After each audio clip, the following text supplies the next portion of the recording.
Alhamdulillah, jadi pada hari Senin tanggal 4 September tahun 2023 pukul 14 sampai dengan selesai, Banmus DPRK Aceh Tamiang telah menggelar rapat di ruang serbaguna DPRK Aceh Tamiang lantai 2. Acara rapat panitia musyawarah DPRK Aceh Tamiang dengan agenda 1.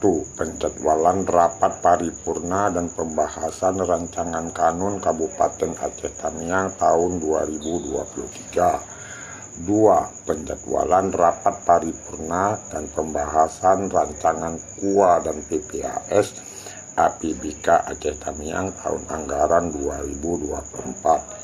3. Penjadwalan rapat paripurna dan pembahasan rancangan APBK Perubahan Aceh Tamiang tahun anggaran 2023. 4. Penjadwalan rapat RDP perpanjangan HGU.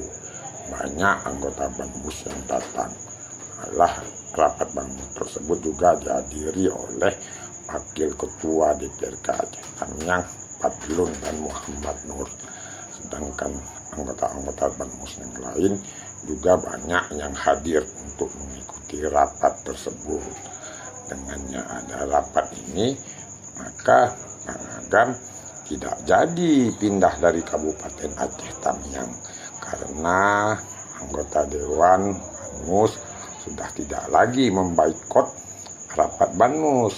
Maka alhamdulillah Bang Agam tidak jadi pindah ke India karena mereka telah melaksanakan fungsinya sebagaimana diatur dalam undang-undang. Mantap. Lanjutkan besok untuk rapat paripurna pembukaan tentang KUA PPKS APBK Aceh Tamiang anggaran tahun 2024 dan lain-lain pada rapat paripurna. Mantap, memang harus begini anggota DPRK Aceh Tamiang ya.